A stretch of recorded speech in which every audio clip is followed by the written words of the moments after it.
Assalamualaikum warahmatullahi wabarakatuh. Hamdan wa syukronillah amma ba'du.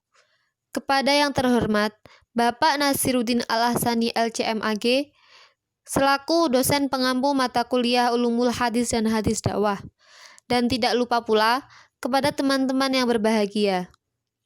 Kami dari kelas Bimbingan Konseling Islam 1 yang akan menjelaskan tentang peranan Pondok Pesantren Tahfidzul Quran Darus Syafa'ah dalam hal mengajarkan nilai-nilai keagamaan yang berbasis pengembangan akhlak santri agar dapat berdampak baik bagi masyarakat. Berikut penjelasan-penjelasan yang akan disampaikan oleh kelompok kami yang beranggotakan saya sendiri, Alvina Nurul Azhari, nomor NIM 2041030030006. Selanjutnya, Vina Maulia Sofa, nomor NIM 2011030030013. Dan yang terakhir, Zulfan Aska, nomor NIM 20110303004. Akan menjelaskan tentang peranan Pondok Pesantren Tahfidzul Quran Darus Syafa'ah dalam hal mengajarkan nilai-nilai keagamaan yang berbasis pengembangan akhlak santri agar dapat berdampak baik bagi masyarakat. Berikut saya akan membacakan rumusan masalah. A. Apa filosofi yang mendorong pendirian Pondok Pesantren Tahfidzul Quran Darus Syafa'ah? B. Bagaimana implementasi pada Pondok Pesantren Tahfidzul Quran? C. Apa profil mengenai tentang Pondok Pesantren Tahfidzul Quran Darus Syafa'ah? Bagian rumusan masalah yang pertama yaitu apa filosofi yang mendorong pendirian Pondok Pesantren Tahfidzul Quran Darus Syafa'ah? Sejarah berdirinya Pondok Pesantren Tahfidzul Quran Darus Syafa'ah itu tak luput dari perjuangan sang kiai sendiri, yakni Abah Kiai Haji Zakaria Al-Hafidh dengan istrinya yaitu Ibu Nyai Haji Kiptiatun Nurul Aini. Jadi dulu itu khususnya di Kecamatan Siliragung ini belum ada seseorang yang hafidh Quran. Walaupun ada, itu tidak sefasih Abah Kiai. Jadi berhubung beliau dulu tidak berdomisili di sini, sebelumnya Abah itu dulu dari Jogja, terus menikah dengan Bu Nyai, terus pindah ke sini, dan banyak yang mengetahui kalau Abah itu hafidh. Tiba-tiba ada seseorang yang menyantri kepada beliau. Lama-kelamaan, berdirilah Pondok Pesantren Tahfidzul Quran Darus Syafa'ah atau lebih dikenal dengan Pondok Quran. Sebelumnya, pondok pesantren ini tidak sebesar dan seluas sekarang ini. Hanya ada satu kamar untuk putra dan satu kamar untuk putri. Itu pun kalau mandi masih ngungsi di masyarakat sekitar. Visi dari Pondok Pesantren Tahfidzul Quran Darus Syafa'ah ini yaitu unggul dalam pengetahuan agama, mengutamakan akhlakul karimah, serta berlandaskan Al-Quran dan akidah Ahlussunnah wal Jamaah Imam Syafi'i. Misinya adalah 1. Memberi bekal ilmu agama yang kuat. 2. Mencetak generasi penerus bangsa yang berkualitas dalam agama. 3. Memberikan bekal dengan keterampilan keagamaan dan kemasyarakatan. Organisasi yang terdapat di pondok ini yaitu Pengurus Komis Syariat IPNU dan IPPNU.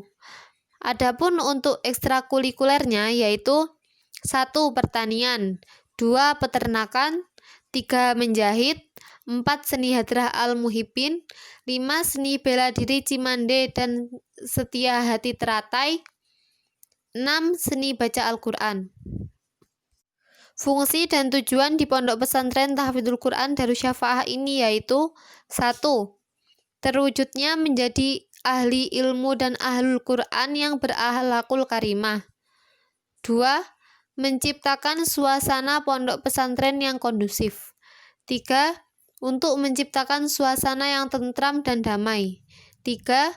Menciptakan keamanan dan ketertiban pondok pesantren. 5. Membentuk pribadi santri yang takwa kepada Allah Subhanahu wa Ta'ala dan Rasul-Nya serta berbakti kepada orang tua. Saya Vina Maulia Sofa dengan NIM 201103030013. Saya akan menjelaskan dari narasumber yang kedua, bagaimana implementasi pada Pondok Pesantren Tahfizul Quran, yaitu hampir seluruh santri di PP3 Darussyafaah tidak wajib mengikuti ekstrakurikuler karena bukan menjadi program wajib di pondok pesantren. Salah satu rencana yang akan dilakukan di Pondok Pesantren Tahfizul Quran yaitu membangun BLK atau sering disebut dengan Balai Latihan Kerja. Di BLK ini jurusan yang diambil yaitu Teknik Informatika agar menunjang para santri agar tidak kreatif di bidang Islam saja, tapi juga bisa mengekspos di dunia luar, salah satunya yaitu informatika yang sangat penting untuk perkembangan zaman sekarang ini. Seluruh santri di PP3 Darussyafaah tidak diwajibkan menghafal Al-Quran. Karenanya untuk menghafal Al-Quran itu bukan suatu hal yang mudah dan membutuhkan niat yang matang untuk masuk ke dalam dunia hafidz atau hafal Quran. Nama saya Silvan Aska, NIM-nya yaitu 201103030004. Oke, saya akan menjelaskan dari narasumber yang ketiga. Apa profil mengenai tentang Pondok Pesantren Tahfizul Quran Darussyafaah? Fasilitas yang dimiliki oleh Pondok Pesantren Tahfizul Quran Darussyafaah yaitu menyediakan alat cetak untuk ngeprint, menyediakan alat fotokopi, wifi, dan segala macam alat untuk tugas sekolah sudah tersedia di pondok. Untuk fasilitas yang lainnya, jemuran di sini juga banyak lebar dan tersedia loker untuk masing-masing santri yang mau mondok di sini. Santri di sini diwajibkan untuk mengikuti kelas diniyah, baik itu santri laki-laki maupun perempuan, dan dijadikan satu kelas. Ada juga beberapa tingkatan, yaitu 1 ula, 2 ula, 3 ula, 1 wusto, 2 wusto, dan kalau sudah 2 wusto atau lulus akan melanjutkan programnya yaitu tahfidz, dan kalau tidak diniyah akan membuat setoran.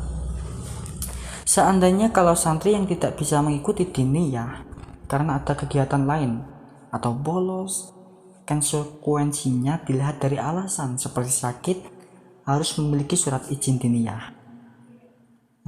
Dan tidak akan dihukum, sementara kalau bolos atau alfa akan dihukum membaca surat Yasin 1 kali di depan Madin. Demikianlah beberapa hal yang bisa kami sampaikan. Sebelumnya, kami mohon maaf yang sebesar-besarnya kepada Bapak dosen dan teman-teman sekalian. Apabila di dalam penyampaian tadi mungkin ada kesalahan kata atau beberapa pernyataan yang menyinggung Bapak dosen dan teman-teman sekalian. Kami hanya manusia biasa yang tidak luput dari kesalahan. Akhirul kalam, wallahul muwafiq ila aqwamit thoriq, wallahu alam biswaf.